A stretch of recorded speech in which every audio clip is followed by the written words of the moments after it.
Alright, good morning all. I'm going to start this off with a question. Yes. Who here eats Cendol? Whoa, everyone, right? Come on guys, this is interactive. Come on, everyone eats Cendol? You don't? Even I do. You have no excuse. Alright, anyway. So, right now for our presentation right now, we are going to present about the business that we chose, which is Cendol, right? And I'm going to start off with the history of Cendol. So to do this, I want you to take a look back in the past with me, alright? Right over here. Right, back then, Cendol was, so they say, originated from Malaysia, alright? And Cendol is very popular among Southeast Asia, but it originated in Malaysia. Back then, they used simple rice jelly with green coloring and coconut milk and sugar and ice shavings and whatnot. Yeah, and then it popularized, right? Moving on in time, it popularized to places around Southeast Asia, and they started adding their own stuff into it to make it nicer, create a bigger variety, such as red beans and glutinous rice. And now, in the present, we even have like Western style of this, like they dump in ice cream and durian. Creative, isn't it? Right? Alright, so that's the simple history of Cendol, and I'll pass it now to Yen for Okay, so the first shop we went is Jonker 88, and the Jonker 88, and the location is at Jonker Street, as known as Jalan Hang Jebat Melaka in Melaka. Okay, so as you can see, the business is this is the side of the Jonker 88, and the business first started off as an antique shop during the year of 1997. However, due to the unforeseen business crisis, they had to implement the two-in-one concept, and they turned their shop into an antique cafe. Okay. And then so they serve dishes and desserts such as asam laksa and cendol. And baba cendol is one of the main attraction which people would spend their time, their free time going there just to try out this baba cendol. As you can see in this picture, it has generous amount of palm sugar, which is gula melaka, and coconut milk added in the cendol, which makes the cendol really delicious. And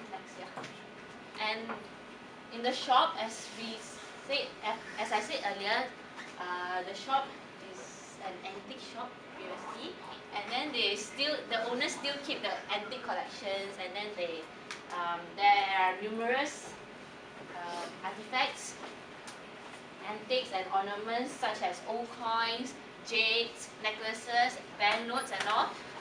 They display proudly in the store itself. As you can see, this is the interior of the Jonker 88, and this is part of the display of the antiques.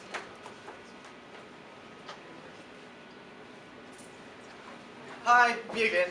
Right, now I'll be explaining about SS15 Cendol. Now, once again, this is interactive. Can you guess where SS15 Cendol is located?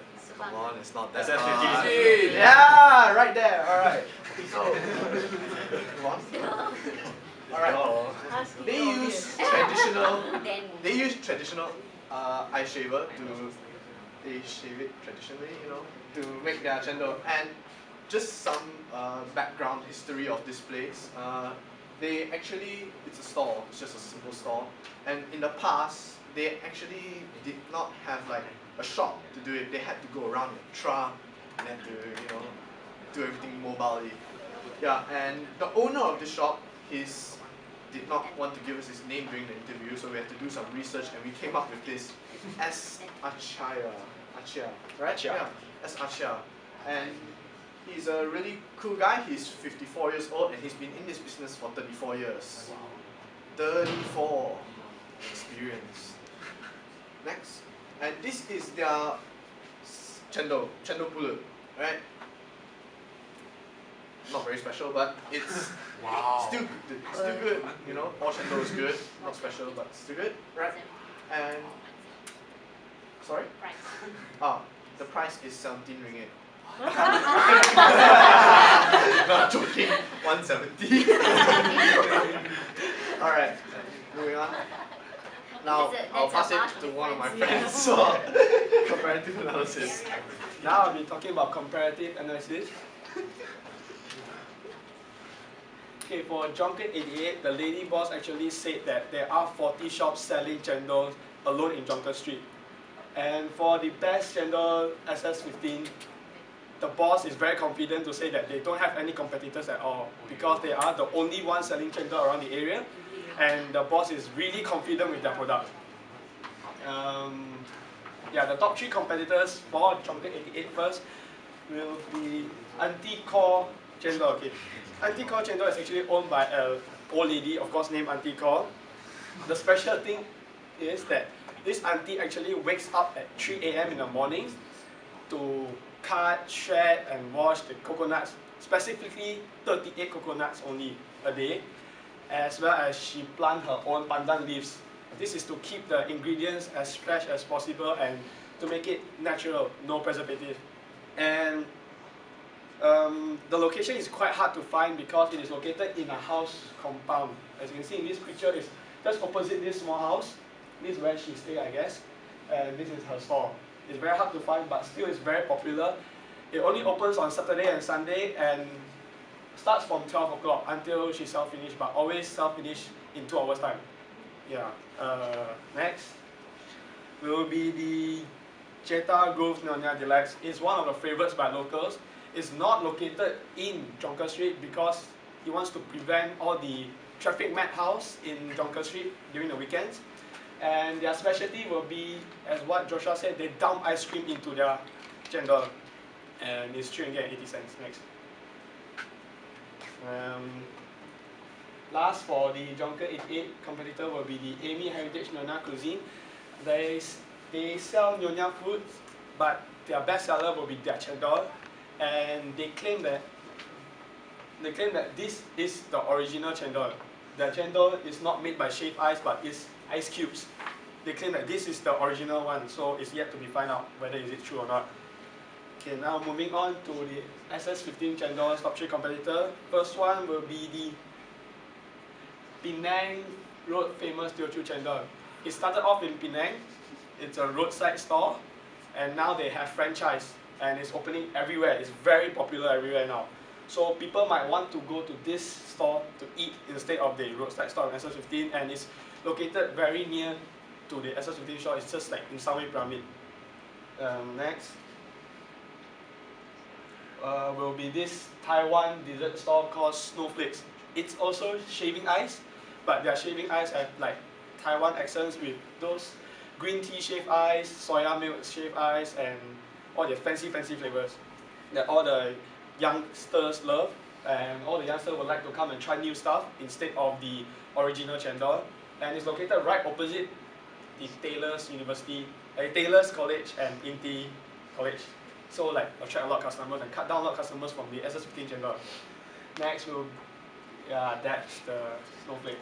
And this is Gongcha. This is like the only long-lasting bubble tea shop in SS15 as well. Like bubble tea was really popular like a few years back. It's really very popular, and a lot of shops open in SS15 for bubble tea, but this is the only one that stays until now. And it attracts a lot of students, as students like to have a drink, chill and do homework there, group work and stuff like that.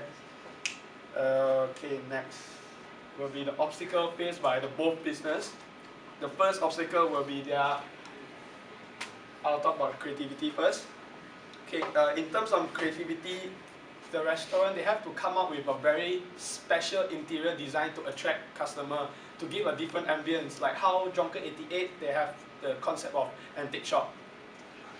And then for the food quality, you have to maintain your original unique taste, as well as you have to come up with a signature flavor that people will think of your shop once they think of this flavor. Like how Jonker 88, they have durian cendol. So once they think of durian cendol, they'll go to Jonker 88. Next will be competitors are everywhere, like how the Jonker 88 lady boss said that there are 40 shops selling cendol already. Their customer base are really strong, so if you want to attract customers, really you need to be way more special than the rest. And last but not least will be the obtaining financing, like how if you start a new business, more challenging for the boss to find financial institution, as more like the economy is having some crisis right now and they are not willing to lend money that easily. That's all for my part, and I'll pass on to Jason. Okay, so after seeing all the competitors, we know that it's very tough for them to compete against each other. So how they compete? Okay, for Jonker 88, because they're known as an antique shop at first, therefore they have a setting of ancient collection. It provides a charmingly ancient ambience within the shop, which gives you a special feeling when you're enjoying your food. And it serves many varieties of exclusive cendol, such as durian cendol, mango cendol, nata de coco, and several more. And and they also invite TV programs like ATV Food Review Show. You know Ho Chia, yes, Ho Chia, yeah. And they always ask for customers' opinions. And Jonker 88 always appears in those food blogs. Yes. Okay. And as for SS15 cendol, they are well endorsed through mass communication. Why? Because they always appear in newspaper articles. People always recommend them, mouth to mouth. And the price range is very cheap. As we mentioned earlier, it's 170 cents for each bowl, and it's located around the housing area, which attracts a lot of students, workers. Yeah. And it's also keen on using the traditional way of making the cendol, which is the palm sugar, the red bean. Moving on.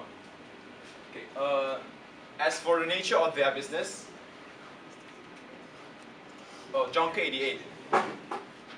Their nature of business is monopolistic competitive. Why? Because there are over 40 cendol shops in Jonker Street alone. Therefore, it's not the only shop, so it doesn't have the complete control over the pricing of their products. They only have a certain degree of control. Okay, moving on.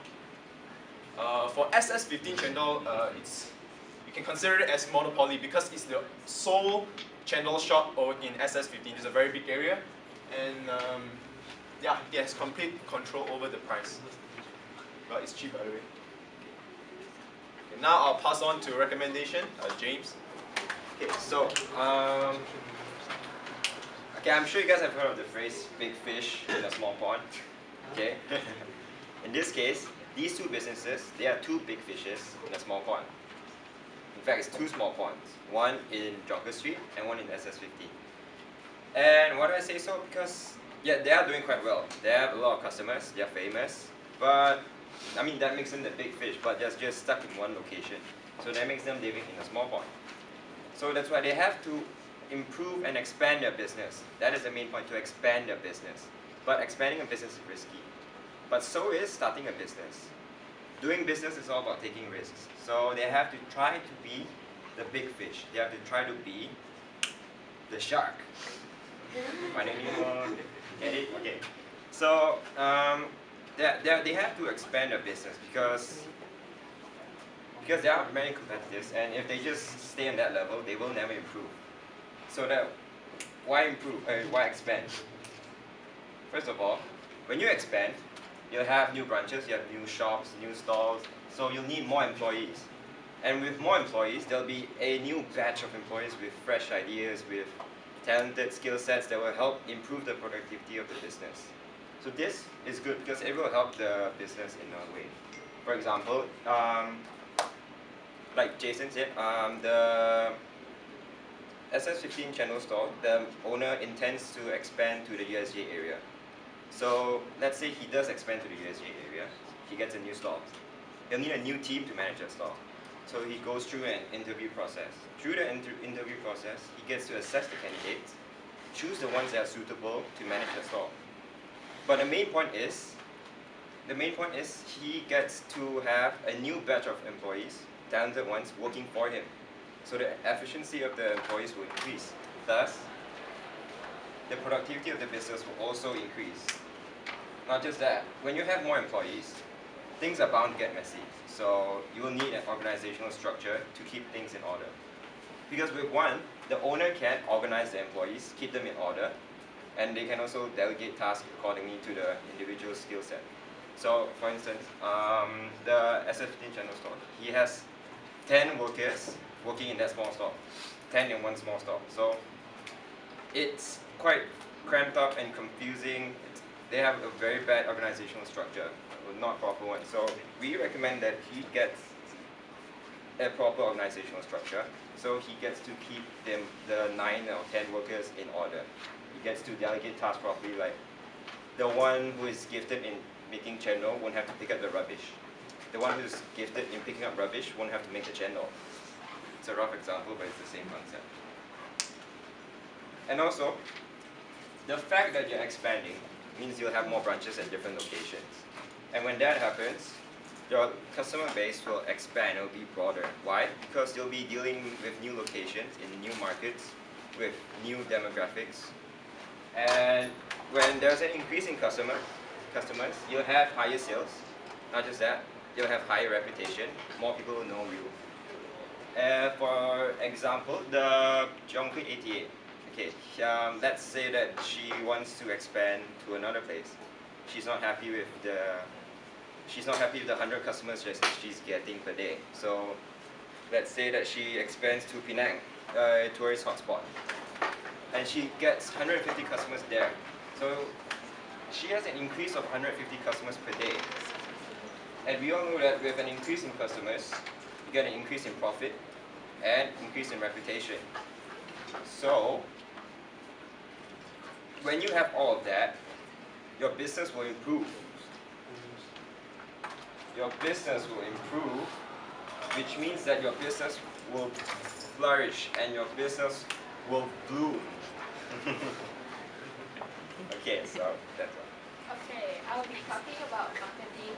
So how they can improve their marketing, their advertisement is because even though they have lots of reviews on the newspaper, they still do not own a social media website. Yeah. See, so they should have one because most people these days are digital users. So they'll have at least an account. Yeah. They can also have advertisements on the television because you know how families these days, they just go together and watch the TV. So if they were to have advertisements on the TV, they can actually know about this place and go together. Yeah. And yes, they should also have flyers in local areas because it's a relevant customer base. Because we wouldn't want to give flyers in the rural areas because it's really far apart and yeah. Next, Jonker 88 and SS15 Cendol store, they should improve their decor because currently the one in SS15, they don't have much tables or chairs because all the customers, they actually sit by the drain and eat there. And then the one in Jonker 88, it's really packed and really congested, so they should improve on that so the customers can feel more relaxed.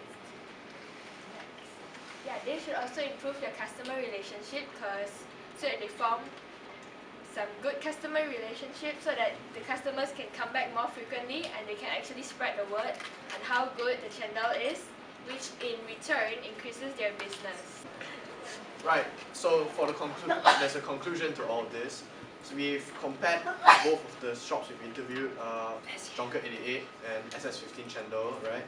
And after all the comparisons, seeing the number of customers, where it's located, And the price of it, yeah, everything, all in consideration, we honestly think that Jonker 88 is the victor of this comparison. They have everything that's better. Even the things that you would think that SS15 Cendol probably has better, Jonker's 88's good far outweighs their good. So that's the conclusion to our comparisons. But despite that, both businesses, or any business, they should never stop improving. Nothing should ever stop improving because if you stay at that level forever, you're just going to stay at that level. You'll never improve. You don't see the outside world. You're only going to get that percentage of sales.